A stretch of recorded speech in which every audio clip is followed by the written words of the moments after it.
No começo era a escuridão.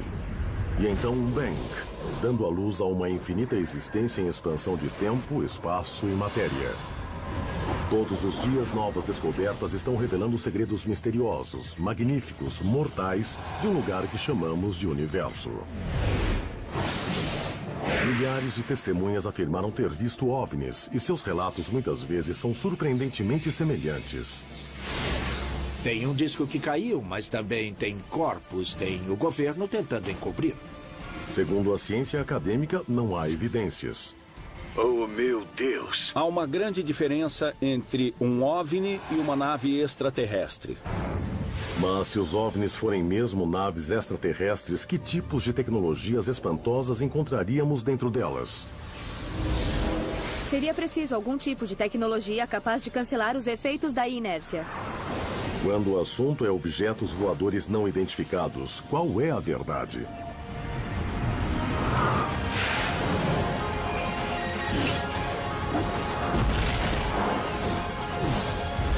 O universo. A verdade por trás dos OVNIs.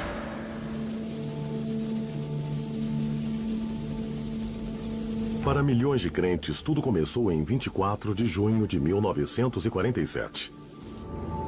Um empresário e piloto chamado Kenneth Arnold voava sozinho perto do Monte Rainier, em Washington.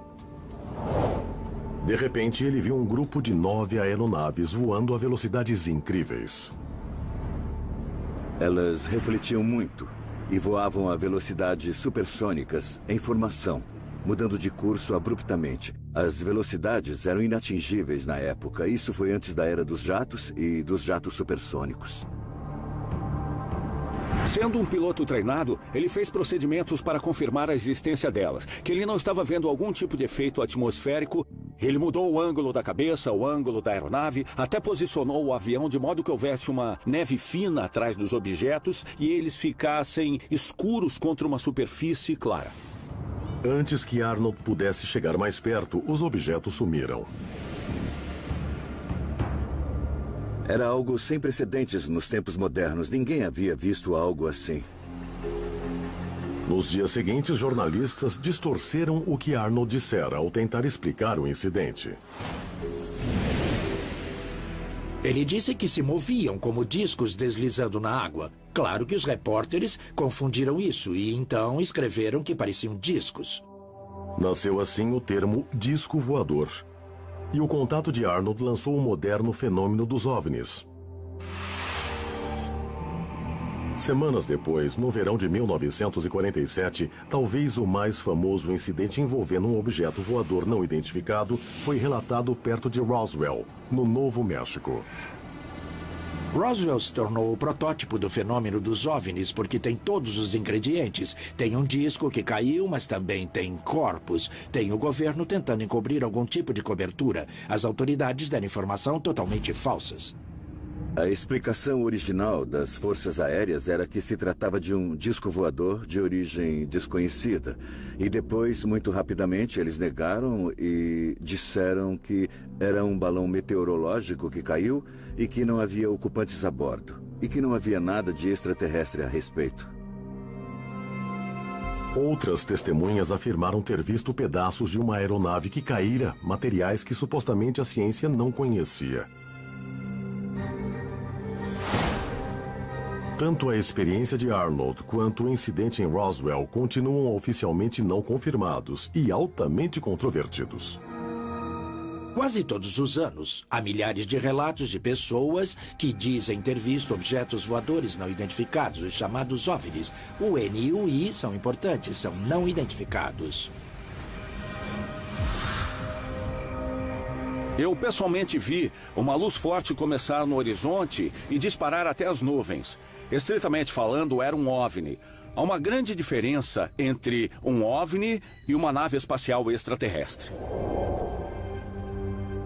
Segundo os cientistas, a maioria dos OVNIs tem origens terrestres, como satélites, balões e aeronaves. Ou origens cósmicas, como meteoros, cometas ou até mesmo o planeta Vênus, quando especialmente brilhante. Mas quando um OVNI não tem nenhuma explicação conhecida, poderia ser uma nave extraterrestre? E nesse caso, que tipos de tecnologia poderiam explicar os comportamentos descritos pelas testemunhas? Como essas naves seriam construídas e que problemas elas teriam de superar? Boa parte do comportamento dos OVNIs relatado pelas pessoas está além do nível atual da física. Velocidades extremas ou aceleração extrema, extrema velocidade de curva, coisas que não somos capazes de fazer sem expor o piloto a extremo perigo ou destruir a nave espacial. Os relatos das testemunhas sobre superacelerações, curvas relâmpago e súbitas paradas parecem violar as leis da física. Mas alienígenas poderiam ter conseguido contornar essas leis? O que precisamos ter em mente é o princípio da inércia. Esse princípio, descoberto por Isaac Newton, diz que um objeto em repouso ou em movimento tende a continuar em repouso ou em movimento, a não ser que forças atuem sobre ele. Então, para gerar essas mudanças radicais da inércia, é preciso agir sobre o objeto com uma imensa quantidade de força. Seguindo a mesma lógica, o piloto de um caça voando perto da velocidade do som e tentando fazer uma curva de 90 graus na mesma velocidade, seria submetido a quase 300 Gs de força. O máximo que um piloto humano usando um traje pressurizado pode suportar sem desmaiar é cerca de 10 Gs. Se sua fisiologia for remotamente semelhante à humana, um piloto extraterrestre fazendo uma manobra a 300 Gs morreria instantaneamente. Seus órgãos internos continuariam se movendo para a frente e se chocariam contra o esqueleto. Se eles forem semelhantes a nós, eles precisam de um modo de injetar um fluido interno em seus corpos para resolver o problema de seus órgãos soltos dentro do corpo. E se estivessem bem presos e protegidos por acolchoamentos, não teriam lesões internas quando acelerassem e desacelerassem. Para cancelar os efeitos da inércia na própria nave, os pilotos precisariam usar uma tecnologia que está bem além do alcance dos seres humanos hoje. Para cancelar os efeitos de uma curva a 300 Gs e não ser esmagado por essa força, você precisaria de alguma tecnologia ou dispositivo capaz de cancelar os efeitos da inércia. O dispositivo teria de manipular a força da gravidade, usando um tipo de campo de força para neutralizar as forças gravitacionais que comandam todo o universo. Você poderia ligar esse dispositivo e desligá-lo se quisesse, ou talvez ele ligasse e desligasse automaticamente. É alta tecnologia desconhecida por nós ainda. Mas se a ciência ainda não pode explicar como essas naves poderiam superar o problema mortal da inércia, pode explicar suas formas, particularmente a mais famosa de todas, o disco voador? No final dos anos 50, as forças aéreas americanas testaram o Avrocar. Mas o modelo tinha baixa estabilidade e poucas vantagens aerodinâmicas, provando que altas velocidades são inatingíveis para discos voadores na atmosfera da Terra.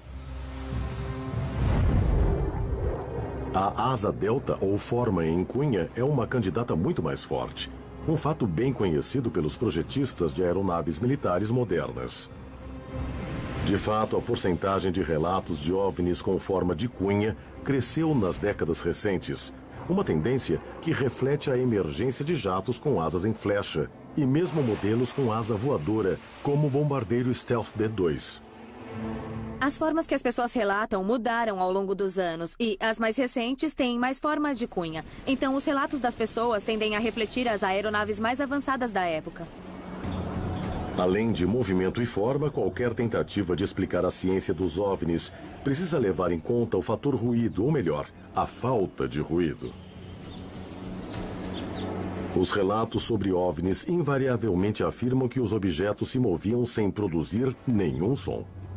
Em quase todos os relatos há uma regra.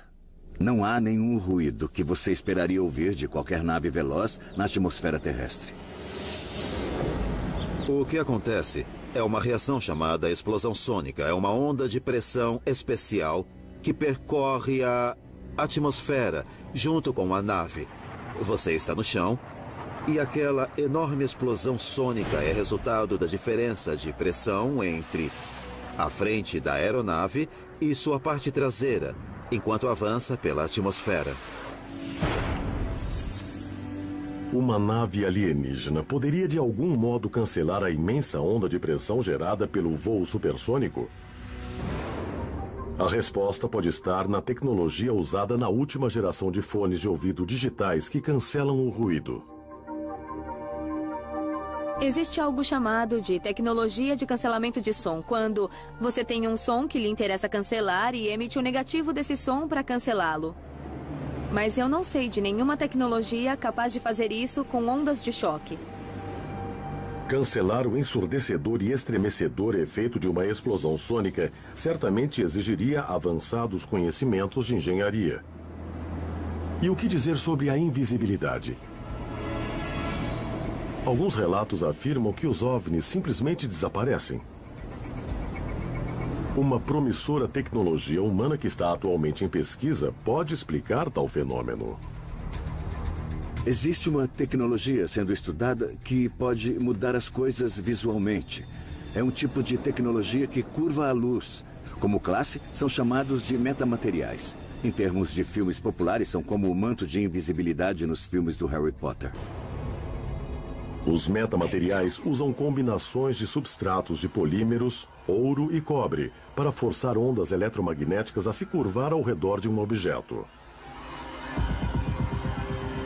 A luz é guiada ao redor do objeto em vez de ser refletida ou refratada.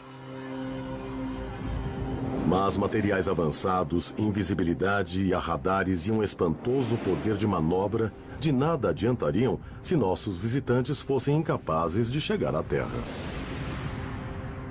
Eu diria que a chance de outra civilização chegar até aqui para nos visitar é minúscula. Mas se eles conseguissem, isso significaria que resolveram inúmeros problemas, inclusive problemas científicos e materiais para os quais não temos respostas. Teriam uma tecnologia muito além da nossa, talvez até além do que sonhamos até agora. Mas os cientistas podem imaginar várias tecnologias engenhosas capazes de vencer a distância aparentemente invencível entre as estrelas. Inclusive uma fonte de propulsão explosiva tão apocalíptica que podemos vê-la chegando a anos-luz de distância.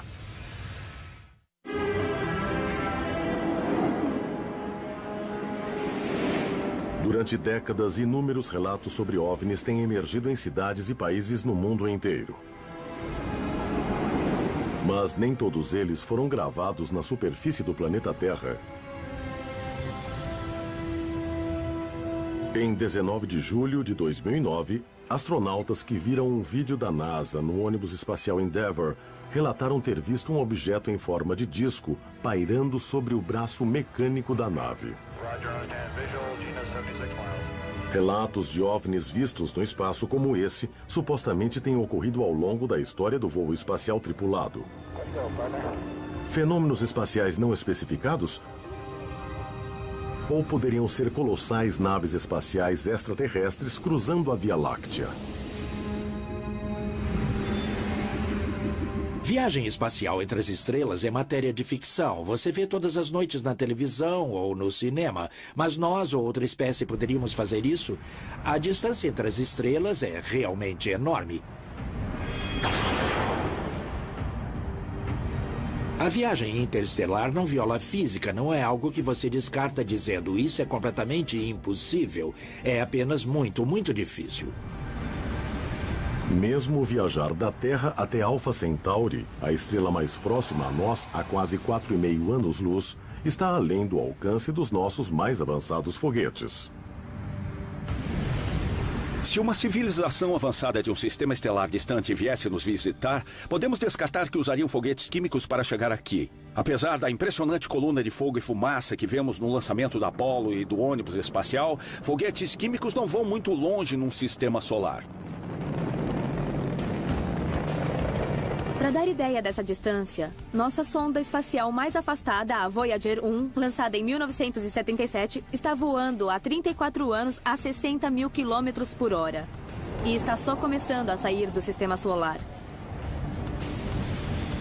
Se o seu destino fosse Alpha Centauri, ela levaria mais de 56 mil anos para alcançar sequer o sistema estelar mais próximo. Para realizar missões interestelares em quadros temporais do tempo de uma vida humana, cerca de 50 anos, precisamos aumentar a velocidade em que podemos viajar em pelo menos um fator de 1.000. Os cientistas determinaram que a velocidade da luz são impressionantes 300 mil quilômetros por segundo. Uma espaçonave viajando pelos sistemas estelares teria que alcançar uma porcentagem significativa dessa velocidade para chegar sequer à estrela mais próxima. O maior obstáculo é o peso. Um foguete químico cobra um alto preço em peso porque todo o seu combustível deve ser levado a bordo. Podemos calcular que, para alcançar até mesmo 6% da velocidade da luz, usando combustível de foguete, seria preciso mais desse combustível do que a massa que existe no universo. Então, sabemos que é realmente impossível chegar a outro sistema estelar usando combustível de foguete. Para que vistas extraterrestres fossem possíveis, a espaçonave teria de resolver esse problema. Em 2011, a NanoSail-D da NASA tornou-se a primeira vela solar a orbitar o planeta. A vela ultrafina de 9 metros quadrados usa luz solar ou pressão de fótons como fonte de propulsão. Uma das limitações imutáveis da propulsão a foguete é o fato de qualquer foguete precisar levar seu combustível. Uma vela solar tira vantagem de recursos naturais, como, por exemplo, fótons que emanam do Sol, que são usados para propelir a vela solar. Do mesmo modo, a asa delta pode voar sem combustível ou motor, aproveitando única e simplesmente os recursos naturais que nos cercam, que no caso são a atmosfera e as leis da aerodinâmica.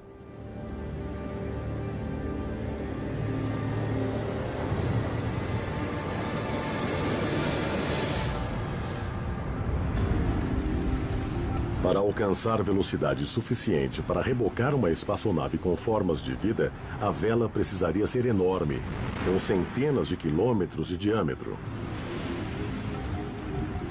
E porque a pressão dos fótons de uma estrela diminuiria quanto mais a vela se distanciasse, alguns imaginaram um raio laser concentrado que dirigisse energia sobre a vela.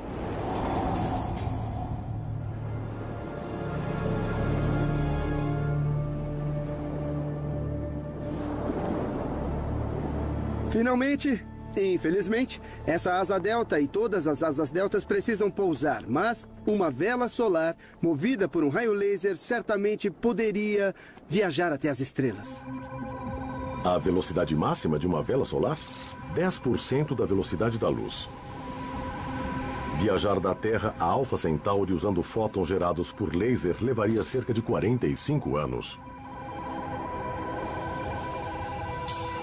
Atualmente, a NASA e outras agências espaciais planejam lançar mais velas solares. Mas há outras fontes de propulsão mais potentes no universo. Nos anos 60, propuseram um modo de propulsão de espaçonaves literalmente soltando cargas explosivas por trás. E a força de explosões empurraria a nave para frente. O protótipo foi chamado de Orion Drive e houve uma série de experimentos com cargas convencionais para mostrar que funcionaria. Mas o Orion Drive usaria cargas nucleares.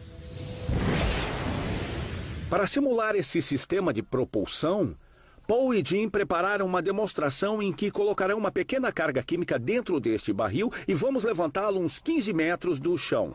Nós vamos calcular a energia liberada nessa explosão e compará-la a uma carga nuclear de uma espaçonave com sistema Orion. Nosso simulador da espaçonave Orion já está pronto. Vamos detonar as cargas lá dentro, explodir o barril no ar e comparar com a energia liberada em uma típica explosão nuclear usada numa propulsão Orion.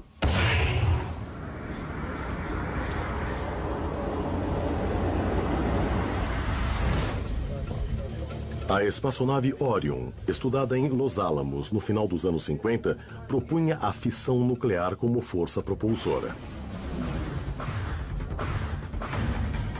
Essa energia é produzida quando o núcleo de um átomo se divide, produzindo nêutrons e prótons livres, que liberam uma colossal energia: os raios gama. Agora!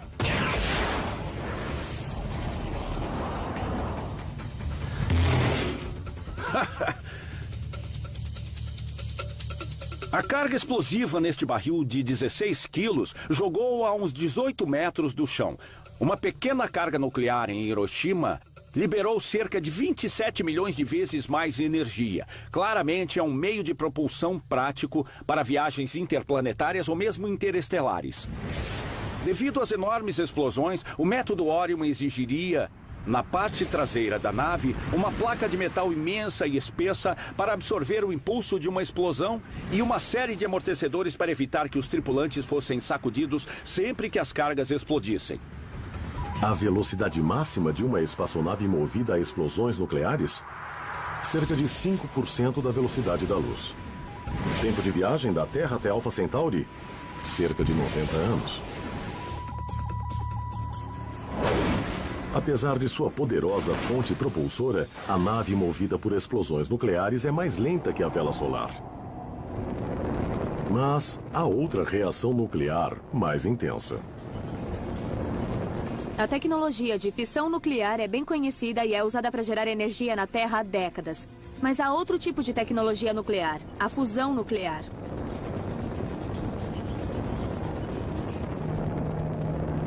A fusão é a fonte de energia do Sol. No núcleo do Sol, as temperaturas são tão altas, os átomos se movem tão rápido que se chocam, criando novos elementos e liberando energia.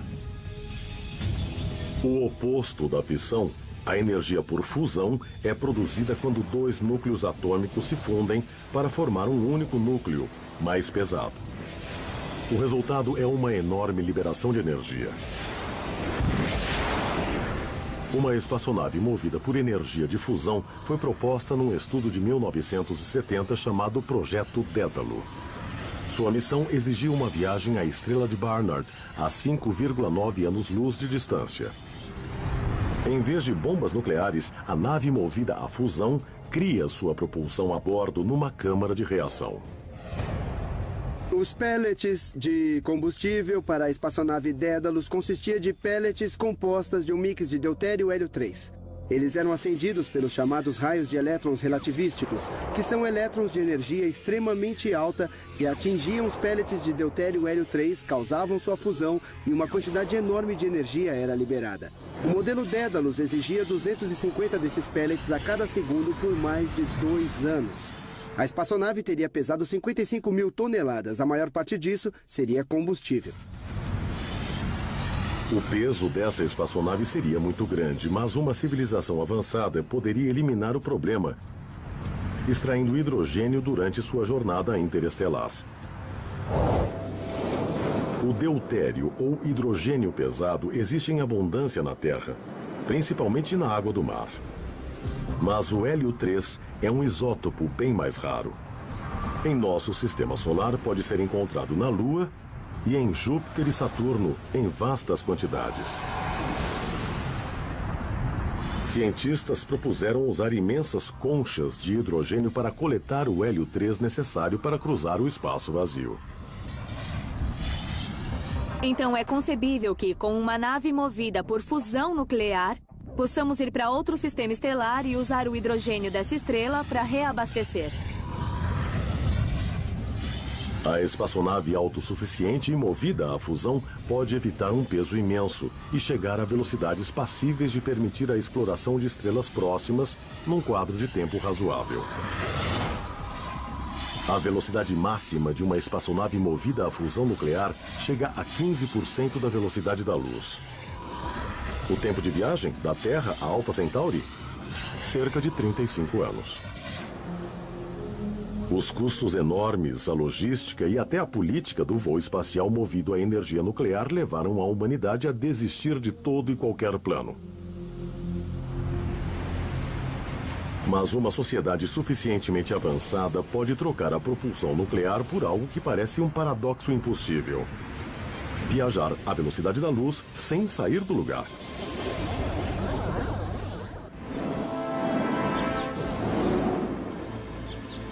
Os OVNIs podem atingir as imensas velocidades necessárias para as viagens interestelares? Uma resposta potencial pode estar enterrada a quase 10 metros da superfície no centro dos Estados Unidos.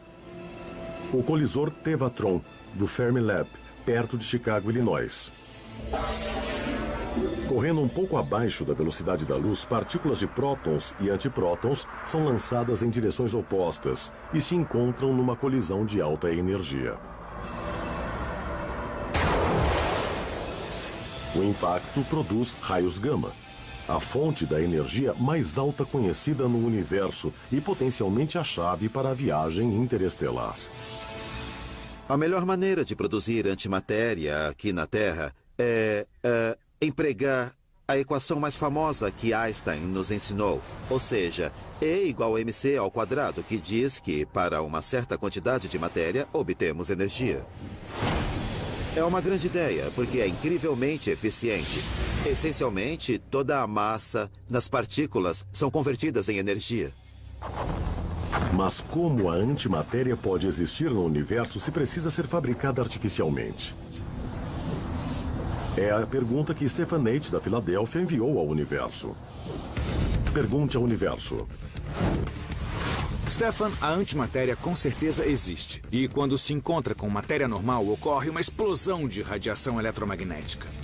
Nós podemos fazer pequenas porções de antimatéria em laboratórios, mas também podemos colher antimatéria no espaço. Alguns raios cósmicos, carregados com partículas cheias de energia vindas do espaço, na verdade consistem de antimatéria. Pergunte ao universo. Atualmente, o supercolisor é o único modo viável de produzir antimatéria. E ainda é criado em quantidades muito pequenas. Se conseguíssemos descobrir como criar e armazenar antimatéria suficiente, teríamos um combustível que, quando misturado com matéria comum, liberaria uma enorme quantidade de energia num ritmo bem maior que o da fissão ou fusão. Porque sabemos que a antimatéria existe e que a antimatéria pode ser criada e armazenada, é concebível que uma civilização avançada possa criar e canalizar a energia da antimatéria em quantidades suficientes para criar um foguete de antimatéria. Uma nave de antimatéria poderia alcançar velocidades inacreditáveis, pouco abaixo da velocidade da luz, quase chegando à velocidade do raio de uma estrela através da galáxia. O tempo de viagem da Terra a Alpha Centauri? Uma distância de 4 anos-luz e meio, cerca de 5 anos. Em termos humanos, os custos de criar partículas de antimatéria suficientes para mover tal espaçonave seriam astronômicos. Talvez seja acessível em moeda alienígena, mas uma espaçonave de antimatéria como essa tem um preço alto. Os raios gama da propulsão antimatéria são tão perigosos que podem destruir a estrutura celular de todos os seres vivos a bordo. A espaçonave teria de incluir um avançado mecanismo de blindagem para manter os tripulantes vivos. E a velocidades tão altas, há ameaças igualmente destrutivas no universo. O espaço é bem vazio, mas se estiver perto da velocidade da luz, precisará de um sistema de blindagem extremamente eficiente para protegê-lo de partículas de poeira interestelar que aniquilaria uma espaçonave a essa velocidade. Mas se os escombros espaciais são tão perigosos, por que não evitá-los completamente? A solução pode ser familiar aos fãs de Star Trek. Uma espaçonave capaz de atingir a velocidade da luz sem sequer se mover. De fato, trata-se da criação da chamada dobra espacial, e o nome vem direto da ficção científica. Isso envolve comprimir uma região do espaço-tempo em frente à espaçonave e expandir uma região do espaço-tempo atrás da espaçonave, com a espaçonave em si estacionária dentro dessa bolha plana. Então seria efetivamente uma viagem numa onda do espaço-tempo. A dobra espacial pode parecer pura ficção científica. Mas em 1994, um jovem e respeitado físico, Miguel Alcubierre, publicou um trabalho sério sobre como viajar numa dobra espacial controlável.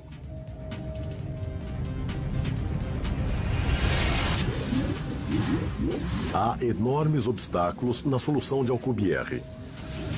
O maior é a chamada energia escura. Um fenômeno cósmico reconhecido em 2011, quando 3 cientistas receberam o prêmio Nobel por provarem sua existência. A explicação mais simples, proposta para o fenômeno da energia escura, é que há uma propriedade intrínseca do espaço em si que o faz querer se expandir.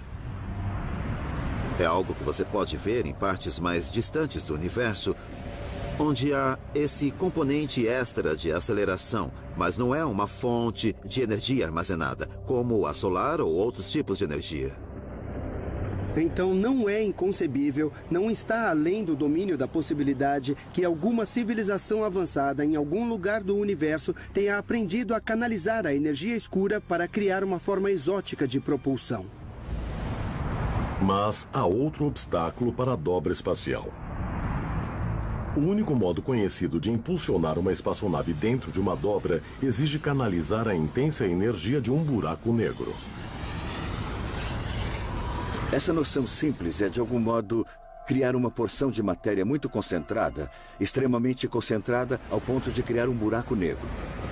Se você puder gerar um buraco negro numa escala pequena, digamos, você pode pendurá-lo em frente a uma nave e usar sua distorção do espaço para impulsionar a espaçonave. E exatamente a qual velocidade uma dobra espacial poderia arrastar uma espaçonave? A implicação clara do trabalho de Alcubierre é que deve ser possível, se você puder fazer essa dobra espacial, chegar a velocidades de quase qualquer múltiplo da velocidade da luz. O tempo de viagem da Terra a Alpha Centauri a bordo de uma nave leve e veloz movida por uma dobra espacial? Cerca de 4 anos e meio ou menos, desde que ninguém a bordo se incinere. Um problema da dobra de Alcubierre é que dentro dessa dobra espacial, as temperaturas seriam maiores que no núcleo solar. É bem quente. Mais um pequeno problema para resolver antes de chegar ao planeta Terra. Mas e se essa espaçonave alienígena chegasse à nossa atmosfera, movida por uma dobra espacial e puxada por um buraco negro? Talvez não fosse a primeira aparição de um OVNI, mas certamente não seria a última. –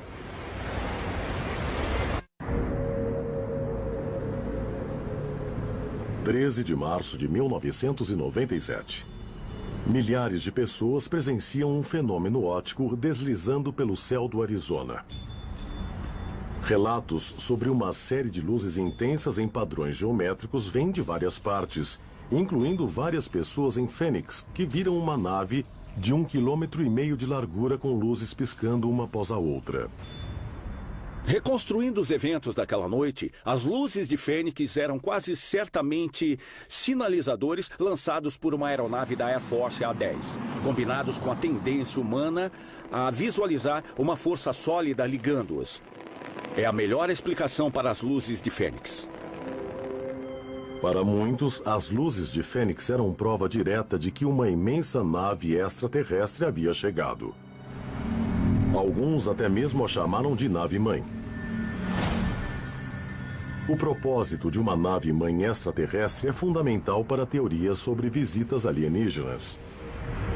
É o único modo de vencer as vastas distâncias do espaço interestelar. O termo nave-mãe teve origem na mesma época que o termo discos voadores. E eu acho que a ideia universal era que você não podia fazer uma viagem interestelar numa nave individual. Era preciso ter uma nave realmente grande. Eu acredito que uma analogia adequada de uma nave-mãe seria um porta-aviões, porque o porta-aviões percorre as vastas distâncias através dos oceanos, mas seu propósito é transportar aeronaves menores que depois podem cumprir suas missões. Se a jornada para a Terra for longa, da ordem de séculos ou até milênios, a nave-mãe seria muito mais que apenas um porta-aviões. Há a nave geracional ou nave arca, uma espaçonave muito grande que é essencialmente um ecossistema fechado no qual gerações de habitantes esperam nascer, crescer e morrer num longo período que a espaçonave leva para chegar ao seu destino final. Talvez com tecnologias tal como a animação suspensa, passageiros alienígenas possam ser postos para dormir e reanimados após a vasta jornada. Sobreviver a essa viagem também significaria sobreviver à energia destrutiva que move a espaçonave em si. Uma solução lógica de design, uma nave-mãe em forma de charuto, é precisamente o que muitas testemunhas de OVNIs afirmam ter visto. Qualquer sistema de propulsão avançado precisa situar a tripulação o mais longe possível da fonte de propulsão. E um modelo possível e provável seria longo e fino, com um motor localizado numa ponta da espaçonave e um suporte ligando a seção da tripulação o mais longe possível para evitar lesões por nêutrons de alta energia, raios X ou raios gama do sistema avançado de propulsão. Se tais naves de fato visitaram o planeta Terra, as evidências seriam esmagadoras e inegáveis.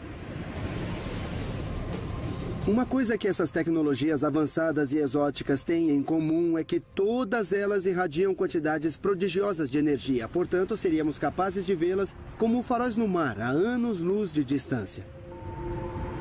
A emissão concentrada de raios-X, raios gamas ou partículas subatômicas seria suspeita porque nós não vemos isso em nosso ambiente em uma circunstância normal. Além das óbvias evidências visuais, o efeito físico de uma nave-mãe se aproximando tanto da Terra pode ser uma forma aterradora de apocalipse. Para ser bem sincero, se essa tecnologia ou civilização extraterrestre decidisse não desligar os motores, seria catastrófico para a vida na Terra, pois levaríamos um banho de nêutrons, raios X e raios gama. Se for uma versão de uma dobra espacial, então envolve distorção espacial. E é melhor não estar perto de nenhuma grande massa, isso incluindo a Terra.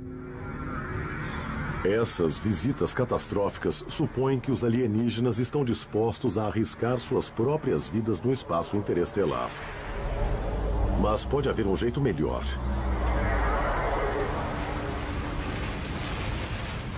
Eles podem ficar em casa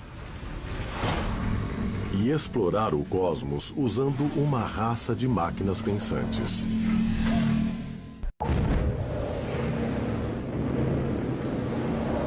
Para muitos ardentes defensores do fenômeno dos OVNIs, o que se deu em Roswell, Novo México, no verão de 1947, é o que define o contato com alienígenas na história humana. Na cultura popular, o detalhe mais memorável do suposto acidente veio das descrições dos corpos dos extraterrestres encontrados no local.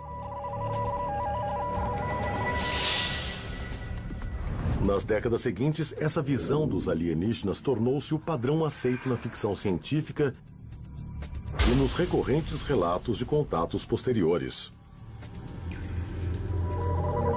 As cabeças grandes podem explicar uma característica esperada da biologia alienígena: inteligência superior. Os crânios maiores conteriam cérebros maiores e mais avançados, comparados aos nossos. Dominar os enormes desafios da viagem interestelar certamente exige inteligência, mas pode requerer algo que vai além da biologia orgânica. Uma área da ficção científica onde podemos estar errando é em supor que os alienígenas são biológicos, que são seres vivos. Acho que as possibilidades de tipos de organismos que podem viajar entre as estrelas são muito abertas. E uma possibilidade que surge, às vezes, na ficção científica é a inteligência artificial. Segundo uma recente equação conhecida como Lei de Moore, o número de transistores num único chip de computador dobra a cada 18 meses, ou seja, a velocidade de processamento do computador dobra. Essa tendência continua há mais de meio século. E se espera que continue até 2020 ou mais. O exponencial aumento da velocidade de processamento está levando a um fruto da ficção científica chamado inteligência artificial. Se você inventa uma máquina, daqui a 100 anos, essa máquina não só é mais inteligente que você, como é mais inteligente que todos os humanos. E essa é a diferença entre a inteligência artificial e a inteligência real. A inteligência artificial pode evoluir muito mais rápido. Mas a forma de inteligência artificial, que é tanto ameaçadora como promissora, é aquela que pode fazer o que nossos cérebros podem fazer, pensar como pensamos. No laboratório de inteligência artificial de Stanford, o futuro de verdadeiras máquinas inteligentes se aproxima rapidamente. Algumas coisas dificultam a inteligência artificial. Uma é que ainda não sabemos fazer os computadores aprenderem de modo tão eficaz quanto os humanos. Os nossos computadores hoje não são tão velozes quanto gostaríamos para que simulem os processos de aprendizado que ocorrem no cérebro humano. Para demonstrar o estágio inicial da inteligência artificial, alunos de Stanford criaram um robô lutador que tenta aprender enquanto luta. O que ele está fazendo agora é tentando se defender, está reagindo ao seu movimento. Então, dependendo de como move sua espada, o robô se adapta ao seu movimento e às suas ações. Robôs como este são um avanço importante em direção à inteligência artificial. Aqui estamos usando métodos de inteligência artificial. O robô aprende métodos para se adaptar ao seu ambiente, mas ainda não estamos numa fase em que o robô está realmente pensando. Os computadores de hoje ainda são muito menos inteligentes que os humanos, mas no futuro eu acho que os computadores podem alcançar e talvez até mesmo superar a inteligência humana. E se for assim, imagine que cada um de nós terá um computador na carteira ou no celular, tão inteligente quanto Einstein ou talvez mais. Como a civilização mudará e de que coisas incríveis seremos capazes? Apesar de avançado, o robô esgrimista é apenas uma analogia rústica do tipo de máquina inteligente capaz de pilotar uma espaçonave interestelar. Os imensos obstáculos da viagem espacial, incluindo a escala temporal e os riscos cósmicos, tornam muito possível que uma raça de máquinas inteligentes faça o primeiro contato. Mas se a viagem interestelar realmente acontecer, parece razoável não mandar esses seres biológicos. Eles são frágeis, suas vidas são finitas. Assim como a NASA envia sondas robóticas para explorar o sistema solar antes de exploradores humanos, nosso primeiro contato com alienígenas pode ser com sondas robóticas.